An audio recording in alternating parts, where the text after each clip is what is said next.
Welcome to my lecturer video. I am SRIDHAR, Assistant Professor, Department of Electrical and Electronics Engineering, Madanapalle Institute of Technology and Science. We are going to discuss about the topic of series connection. So in the series circuits, I am going to explain about theoretically as well as practically. So we go to the session. So before go to this series circuits, we has to know about this important theorem as Ohm's law. So the statement of Ohm's law is at a physical condition like a temperature pressure of a conductor remaining constant, the voltage across the terminal of a conductor is proportional to the current flowing through on it. So we can write that the Ohm's law as V is proportional to I and V is equal to I into R. Here V is voltage, I is current and R is resistance. So we can write if you want to find that current value I equal to V by R. And to quick remembrance of this formula, I made like this. Here one triangular is there. So here the top portion is V and this is I and this is R. So if you want to write a formula for voltage, so V, close this V, what is the remaining thing? I into R, right? So V is equal to I into R. That's a formula. Now if you want to find the current, like you close this I. So if you want to find the current I, so I equal to V by R. Likely if you want to find the resistor value R, so R is equal to, close this R, so remaining what it is, so V by I. So based on these things you can write this formula, so whichever is needed. So this statement is very important while discussing about the series circuits. So I taken the circuit here. In this circuit, this is the voltage source and three resistors are connected. This is a series connection. That means a series connection means first what it is we has to know. So the circuit in which resistance are connected end-to-end connection. The circuit in which resistance are connected end-to-end, so that there is only one path for current to flow is called as series circuit. So if you see in this circuit, so this is the voltage source and the current is flowing here. So you can see this is resistor 1 and resistor 2 and resistor 3. Along on that each and every resistor we have a voltage drop likely mentioned as V1, V2 and V3. So here the remembering things are, the first point is the current I is the same in all part of the circuit. So if you consider this circuit, if you check about the current, so this is the total current I. So I is equal to I1 plus I2 plus I3. Likely the sum of the voltages, concentrating the voltages level, the sum of the voltages V1, V2, V3, which is equal to the applied voltage, that means total voltage. So we can write that the voltage equation like V is equal to V1 plus V2 plus V3. Likely same, now only we seen that the Ohm's law, like from that the Ohm's law, we can write that V is equal to I into R. But here multiple resistors are there. So we have to write R equivalent. So how to find R equivalent? So if you see that each and every individual thing, see V1 if you want to write, so V is equal to I into R equivalent. So V1 equal to I into R1. Likely V2 equal to I into R2 and V3 equal to I into R3. So this equation will come based on that statement what we seen previously. Like if you want to solve this to find that R equivalent, because we want to solve here that voltage is equal to current into resistance.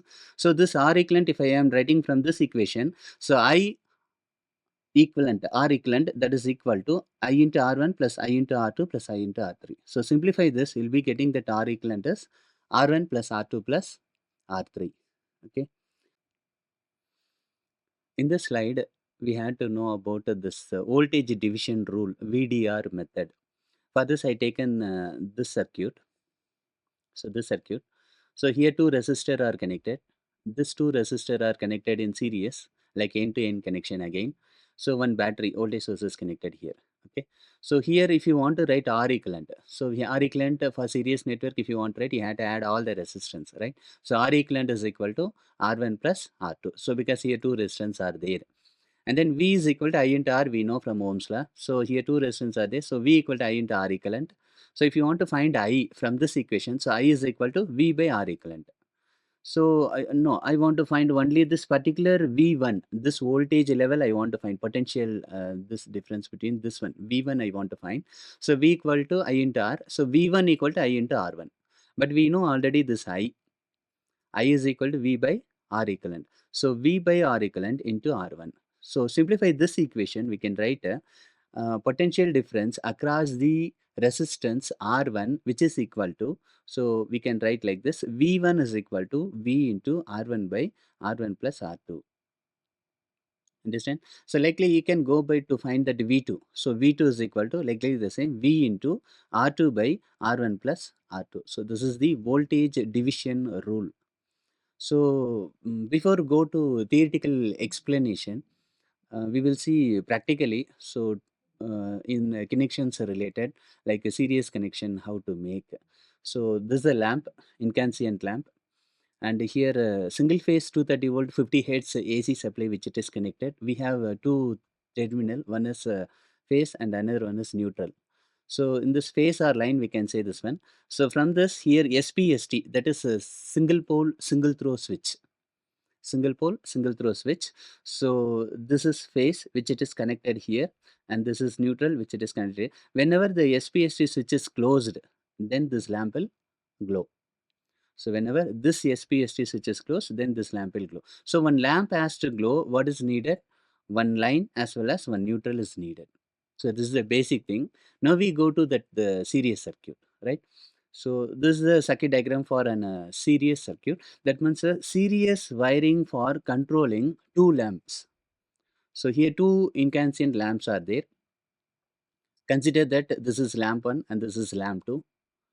Likely I am applying the same single phase 230 volt 50 hertz alternating current. So here this is phase and this is neutral. That means line and neutral. Again the same we are having here, that is switch control SPST. That means a single pole single throw switch. So when it is closed, see now these two lamps are connected according to the wiring how it may be made it for the series circuit. So when it is closed, then the supply will go like this way, and this neutral will come like this, in this way. So we have some condition. For example, now the switch is closed. What happened? This two lamp, whether this two lamp will glow or not. When this lamp, when this SPST switch is closed, so these two lamps are glow, because see neutral is here. The same is tapped and given to the second lamp, and faces also is there. So this both lamp will glow. For example, if lamp one is fused out, consider like that. This lamp one, incandescent lamp one is there. No, this is fused out. So what about the situation of this lamp 2? Whether this lamp 2 will glow or not? For example, see this lamp won't glow. Why? Because see, even though this face is there, whether this is closed, the face is there, but neutral won't come because this is disconnected. So there is no neutral at all. So previously we seen that means one lamp has to glow means one face as well as one neutral should be there, right? So here there is no neutral, then this lamp won't glow. So we can come in another way. That means this L1, it is in good condition, and L2 will be a damaged. Consider like that. In that point, this L1 will glow or not? Again, no. Why? Because see, even though the neutral is there, but what about the phase? When it is closed, but here it is disconnected because there is no, because this is disconnected. So this lamp also won't glow. In series connection, this is the problem. For example, if you have 10 lamps, right? So lamp 1, lamp 2, lamp 3, lamp 4, lamp 5, like that 10 lamps are there. So supply will come here from lamp 1, lamp 2, lamp 3 is glowing, and lamp 4 is disabled. That means fused out. And lamp 5, lamp 6 up to lamp 10 is working. Then what about the condition? If you see after lamp 4, nothing will be work. So this end to end connection. So we will see some problematic related, so you can easily understand what it is. So the question is, a 12-volt battery which is connected in a circuit having three series connected resistors having a resistance of 4 ohm, 9 ohm and 11 ohm. So to determine the current flowing through on this particular circuit and the potential difference across the 9 ohm resistor, what it is has to find. At the same time, has to find that the power dissipated in the 11 ohm resistor. So the two questions are here. The thing is, first one has to find at a 9 ohm resistor what is the potential difference. Potential difference is nothing but voltage that we has to find. And second thing, power dissipated. Power also we had to find at where that 11 ohm resistor. So here there is no diagram, just theoretically they given. So we had to draw one diagram. So based on this question, this circuit diagram is there. So 12 volt battery source is there. And next, which it is connected, three resistors are there, likely 4 ohm, 9 ohm, and 11 ohm. So 4 ohm, 9 ohm, and 11 ohm. So based on the question, the circuit is drawn. Now potential difference across for each and every resistor, I can mark that V1, V2, and V3. And very generally, we know we are going to prove this one only from the series circuit. The power formula is power P equal to V into I, voltage into current. Finally, I will prove this how it is matching for this formula. Okay. So the thing is potential difference across the 9 ohm resistor. See, where is 9 ohm resistor? So this is 9 ohm resistor. Okay. 9 ohm resistor under what voltage potential difference will be there? V2. So you want to find V2 actually. So here it is there V2. So V2, if you want to find, what is V actually? Voltage. If you want to find voltage, what's the formula based on that Ohm's law? V equal to I into R generally, right? So V2, if you want to find here, so V2 equal to I into R2. Okay, but R2 value is there, 9 ohm resistor, but I value is not given. So I value you want to find. Okay, so I value if you want to find, again go to that Ohm's law. I equal to V by R actually. But here three resistance are connected. So you have to write I equal to V by R equivalent. So this is the formula, that one. So I equal to V by R equivalent. Then R equivalent we seen already previously how to calculate in a series method. So add all the resistors, how many are there, right? So R1 plus R2 plus R3. So if you add all put together, 4 plus 9 plus 11, you'll be getting 24 ohm. Ohm is nothing but the unit of this resistor. So R equal to 24 ohm. Now you can find, because V is already given 12 volt. So I equal to V by R, that means 12 by 24 is nothing but 0.5 ampere. The unit of current is ampere. So now I found it. I equal to 0.5 ampere. So we can write here. So V2 equal to V, if you want to find V equal to I into R. So V2 equal to I into R2. I we know 0.5 into R2. So this 9 ohm resistor we have to take, because V2 relevant resistor is this one. So 9. So 0.5 into 9 you will be getting 4.5. Actually V2, why I written here V1, V2, V3 means in question it is asked that only V2. Why I written that V1, V3 means I want to find the total voltage also. Finally, I will prove that the power V P equal to V into I. So in this case, I can find likely the same V1 as well as V3 also. So V1 equal to I into R1 we can write. So again 0.5 into 4, because this is R1. So you'll be getting 2 volt. Likely V3, where is V3? This is V3. So V3 equal to I into R3. So I into R3. So 0.5 into R3 value, what it is? 11. So 0.5 into 11 is 5.5 volt. So you can add all the things, 5.5 plus 4.5 plus 2. We'll be getting 12 volt. Now the total voltage is how much? Whether we are getting this? In question it is given, no, a 12 volt battery is connected. Is this solving that? The 12 volt is there. VT is nothing but the total voltage. Okay.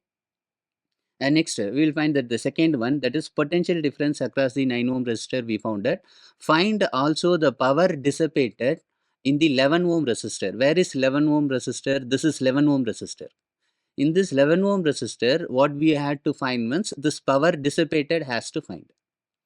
So power dissipated, power if you want to find, we have a formula. See P equal to V into I, and P equal to I square R, another formula also is there.